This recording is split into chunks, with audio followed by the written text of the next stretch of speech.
Hello and welcome, lads and lassies. Welcome to the Jazz Ranch. I'm glad you joined me. I'd like to take this opportunity to thank all my subscribers for your continued support. And today I'm going to play sorry, I have to wear the glasses. I've been too many years in the Caribbean. Anyway, today I'm going to play a song for you called "The Time for Love." This is an arrangement by Bill Evans. I'm going to talk about the techniques later on. So here we go now with Bill Evans' version of "A Time for Love."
Now I want to explain what I played and the Bill Evans concept.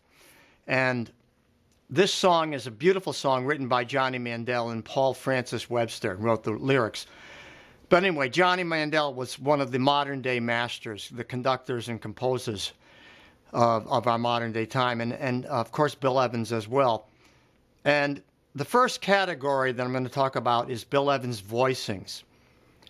So, and then I'm going to talk about later on, after this, I'm going to talk about his left hand, the use of the left hand and the arpeggios and the melodic use of the left hand.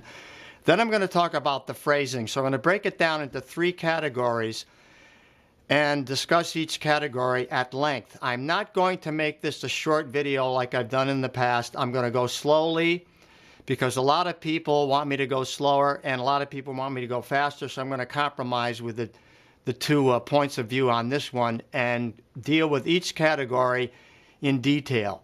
And then you can write to me and tell me what you like. And that way I get feedback and I know what to do from there. So we'll start off first with the voicings. Now those are the chords that he's playing under this melody and how he conceives them. So that's the first category, and we'll continue. First thing I want to say is you can download the score that I'm going to play for you, or that I played for you. I'm going to describe. You can download it from my website, and there's no charge for that. And I'm going to explain what Bill Evans is doing in 3 categories: his voicings, his left hand arpeggios combined with melodic complement to the right hand, and the phrasing. Now, he plays it in the key of D, and this was written by Johnny Mandel, and he wrote it in B flat with Paul Francis Webster. He wrote the words. Anyway, but Bill plays it in D because it has a certain sound and sonority, I guess you could call it. So the first chord is a D major 7, and he plays it like this.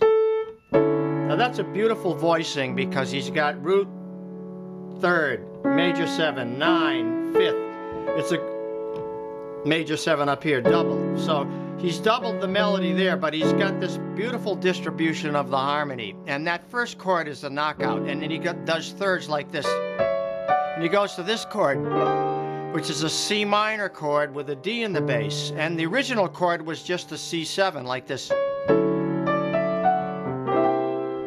That's the chord that Johnny Mandel wrote, the composer. But now Bill has this different, he has an ear for a different sound. It's a beautiful sound. It's very dissonant, but it's beautiful in its own way. Then he goes to the D major 9 that way, then down to, now the E9 sharp 11 here. You see how you get a that's an easy to play chord, but notice the distribution. Root, major 3rd, flat 7, 9, sharp 11, 13. Has everything in it. It's beautiful. The 5th, you could put the 5th in if you wanted, but you don't need it. Then he goes down here to the E minor now. Now, nice distribution with the 10th here. He does a lot of 10ths, of course. He breaks them like that. But the 10th has now the, 7th there and the 9th there. So it has the 11th there. So these minor 9/11 chords sound beautiful on the piano. And then he goes up here to F sharp like that, F sharp minor to the D major. Now this next chord is really interesting. He does a, now what is that? That's a C sharp major, but it has a dominant 7th, a sharp 5, and a sharp 9 here. So he's altered the minor 7 chord to a sharp 9 chord. He does that a lot. That's a signature sound of Bill Evans.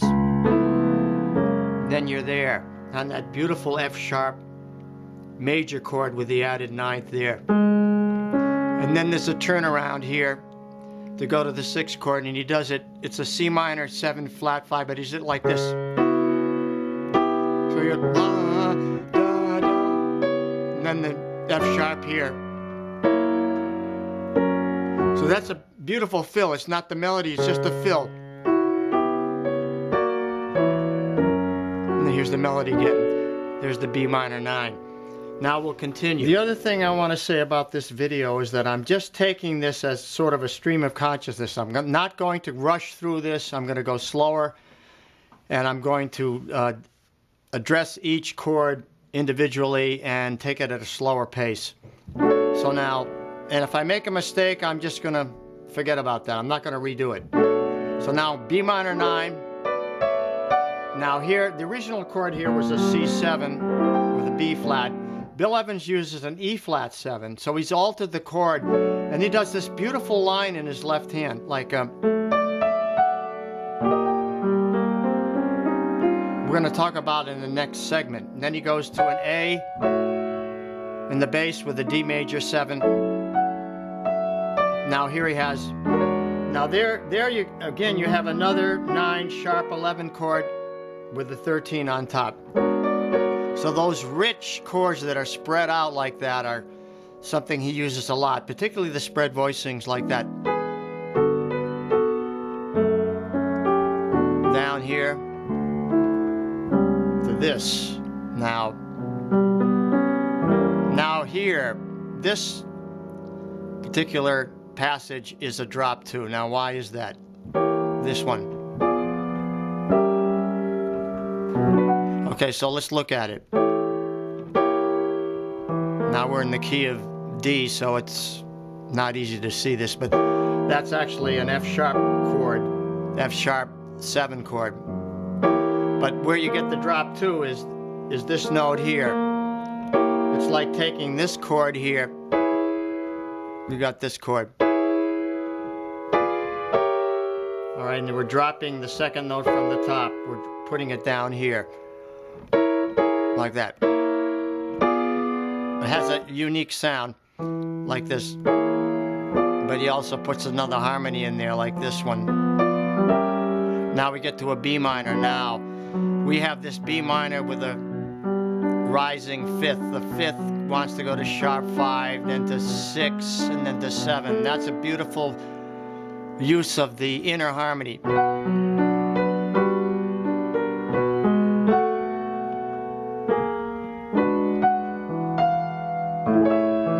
A major there. Now here's the C sharp, and he goes this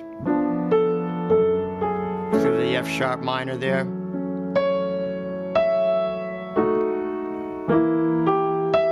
B minor again.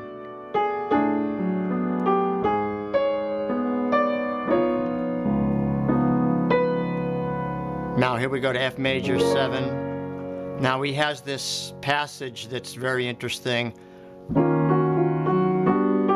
way he uses the phrasing on the 2-5 to get back to D major. Now we'll continue from there with the arpeggios.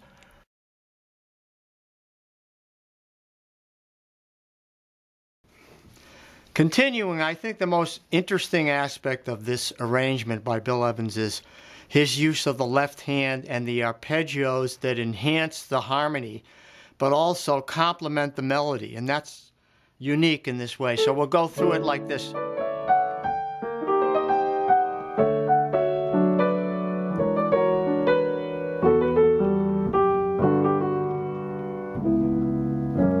Now right here is the first time we see it. So it has dee da da da like that, and then it goes. Now right here is the most important line. Right there you're holding this chord in the right hand, and so the left hand does something to fill in that space, which is melodically and harmonically important. It's an E flat chord, E flat 7. You can hear that melody. That's a separate melody now. Now he continues that idea through the next passage.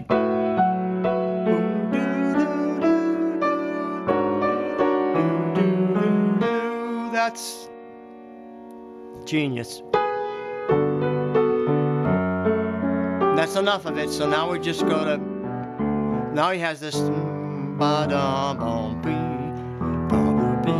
down, just enhancing the bass line.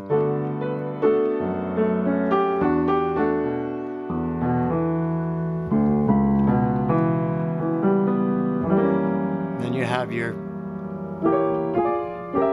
now the next thing in the left hand happens like this. It's interesting. He does this is a B minor chord, but he does B minor, and then he goes B minor augmented, B minor 6, B minor 7, B minor major 7, like that. So that inner line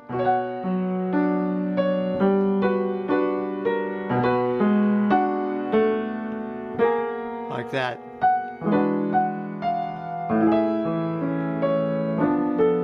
Mostly these are,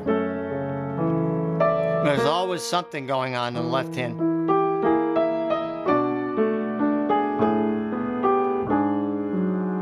These are mostly supportive lines, and then he has this.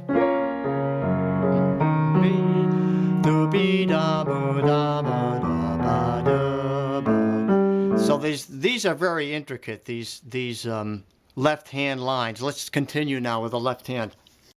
So now he's building the energy of the arrangement by creating more movement in the left hand and bigger chords in the right hand. So we have this. I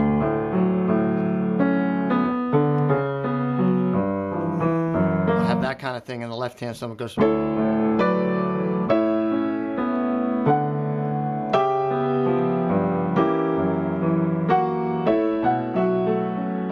there's that melody, which continues here. Like that. It's very clever.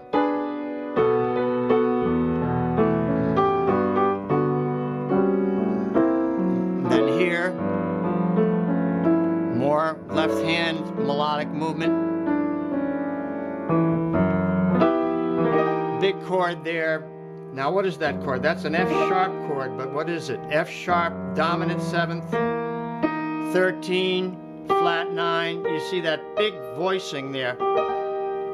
Up at the top, a flat 9 up on the top. Get as many of those harmonic possibilities into the chord, and you're going to have a beautiful sounding chord. There, just a very subtle change there from the,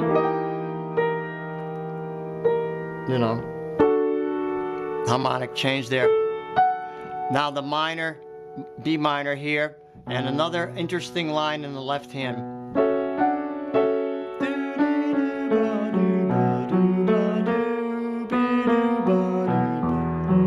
That's ingenious right there.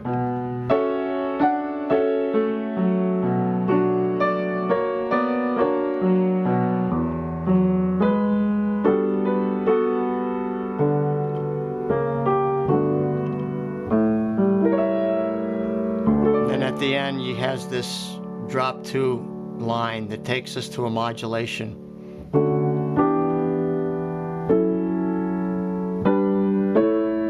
Right?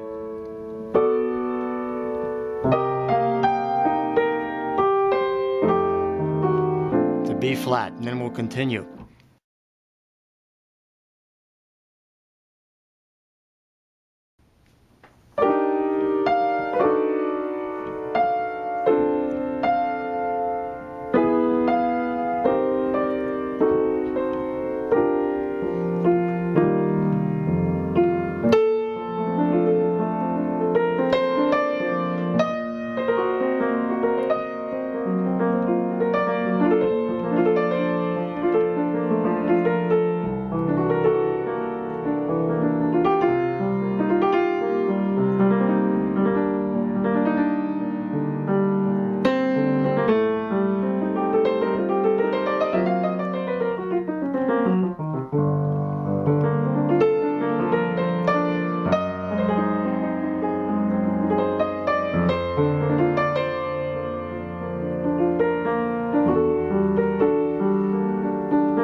I just want to say in conclusion, the most important thing you can learn from this video is the importance of the melody and how to phrase it so that you enhance the melody.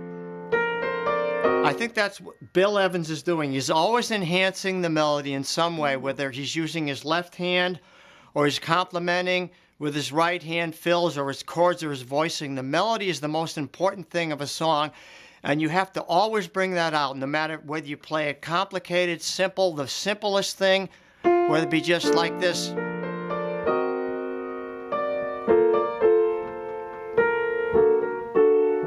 It's still beautiful. The melody is there, right? And it's, no matter how complex you make it and enhancing, he does things which are phenomenal harmonically and within his left hand, the arpeggios and the complements and so on. That's a phenomenal thing to study and learn. But the most important thing is, let's hear that melody, let's make it sing, and let's glorify that melody, that beautiful melody and the harmony. That's it. Okay, that's all for now from the Jazz Ranch. Thanks so much for joining me, lads and lassies, and we'll see you next time around. Until then, swing loose.